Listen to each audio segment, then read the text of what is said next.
Religion. Hello, my name is Vishar Scott, and I am the writer and the creator of the Destiny Saga, and this is my personal blog post giving people an ideal of the things that inspired me, influenced me, the things that I experienced in my life that went into writing these series of books called the Destiny Saga. This blog today is going to be interesting for a few reasons on the concept of religion.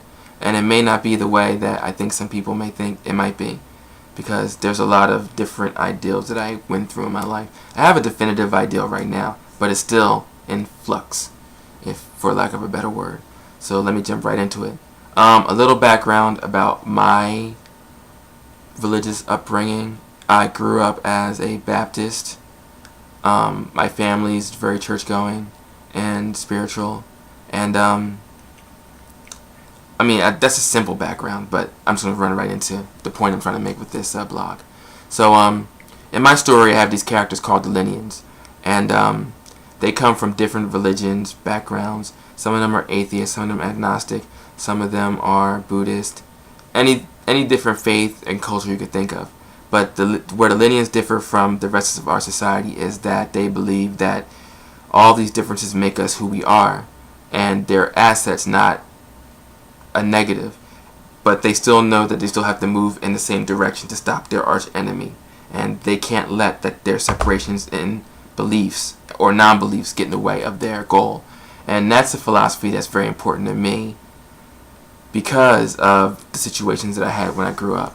I remember a bunch of stuff. I remember when I was a kid, and there was a point where I wasn't baptized, and I think I was maybe 10 or 11 maybe, and at that point I was like really into God and Jesus, and there was a point where I remember my kid brain remembered that they were passing around communion, and then I got upset and I cried because I didn't understand why I was being passed over for this sort of thing, because I thought that in order for you to believe in the higher power is that all you had to do is believe, and I wasn't worthy of this sacrament that these other people were partaking of.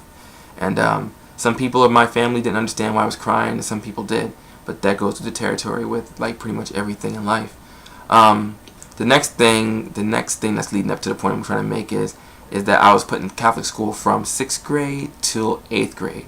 And then I remember it was communion again. I couldn't understand why, if we were Christians and on the same team, how come we weren't able to take the sacrament, or why we had to convert to that and convert to that situation, and then you receive the sacrament if we're all on the same team and we believe in God and Jesus. And then that's where my brain was kind of like confused about a lot of things at that point. And then I remember there was another situation in high school where I had a friend of a different faith, and of course I was in another faith, and his family wanted me to visit their place of worship, and my family questioned it, but they made a negotiation where if they joined with, if I was going to his, then he had to come to ours, and then it just fell apart at the end. And it was a lot of things going on. And then there were some spiritual leaders of mine who disappointed me when I was younger, but that's not a thing I need to get into on the public level.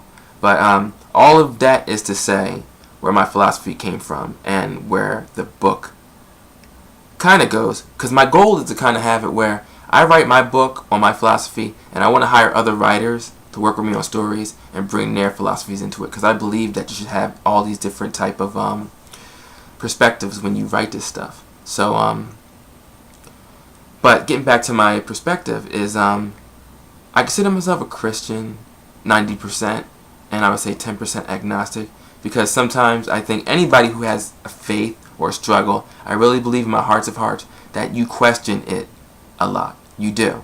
And sometimes I doubt, maybe there are some people who 100% believe 100% of the time, but for you to walk in this world, I think, and not question what you believe in, I think that's being disingenuous. And I think that sometimes people say they always believe because they want to look like to people and not to God or whatever higher power you believe in or not believe in or whatever.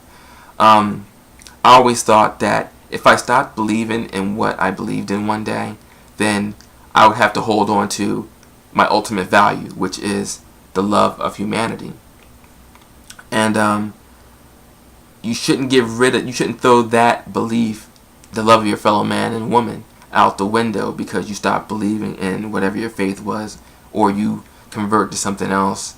Because the main thing that we all do know is that we're here on this planet together, and we need to focus and deal with that. Now I know somebody says, "Oh, it's kumbaya crap," but what else are we here for? I mean, we have our structures, we have our businesses, we have our jobs, we have money, we have food, we have all this stuff, and that's all the stuff. Some of that stuff is necessary, and some of it's not. But we're all, for the most part, all of us, except for the people who are really mentally disturbed or sociopaths or psychopaths, so forth and so on. But we're all in the same group, and to allow our different faiths to separate us is, for me, backwards. Because I've had discussions with people who just straight up don't believe in it, and I never got offended. I was like, oh no, I don't know. I'm not into conversion because I believe that conversion's an inside thing. All I can do is just give my perspective on life, and if you want to take it somewhere with it, then you can. If you don't want to take it somewhere, you can't. We're all here to teach each other something, and whether we want to learn from each other or not, that's how it goes. But there's a lot of what's the word I'm looking for? There's a lot of unnecessary separation because of that, and you can replace. And you know what? I'm gonna round it up in this one because I don't want to do too many of these same blogs over and over again about the concept of separation.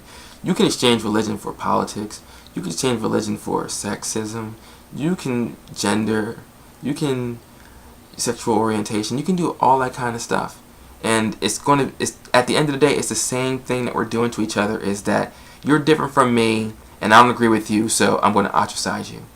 And it's played out. It's really played out. And I'm a teacher, and I see kids in school, and there's a lot of it where we drop the ball, where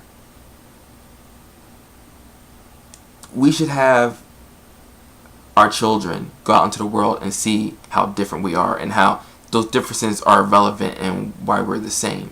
And going back to the blog, using this thing for religion, it's like if I had kids, I would have them at least understand and respect other people's philosophies on life, and say, you know what, their philosophies do not change the fact that they're a human being, and that should not get in the way of us communicating with each other and helping each other out. And I just think that we're at a point where we're past all that stuff. I'm for Jesus, and sometimes I don't know if he's there or not. I really don't. And sometimes there's some days where it's like, you know what, I may not believe in it today, but I do believe in love. And I do believe the ideal of the concept of Jesus of spreading love to each other. And I think that's the most important things that people should be taking from their faiths or their lack of faith, is that love at the end.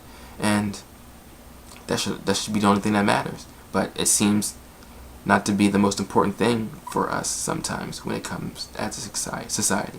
And I'm just going to stop this blog on that because this might be one of the longer blogs. But you know what? If you have a message to say, why not say it, you know? Otherwise, what's the point of us being together? If you want to support my movement, the Linear Legacy, not the Linear Legacy, that's the website. The Destiny Saga, The Two Princes, is available for your Kindle and Nook for $3 if you want to purchase it. And if you want to help support my movement, please feel free to start any discussion on any of the social media that I have right now. And if you want to, just post this on whatever social media you have, Facebook, Twitter, your own website, or anything. Because I think that it's important for us as people, as artists, as whatever, to unite at some point.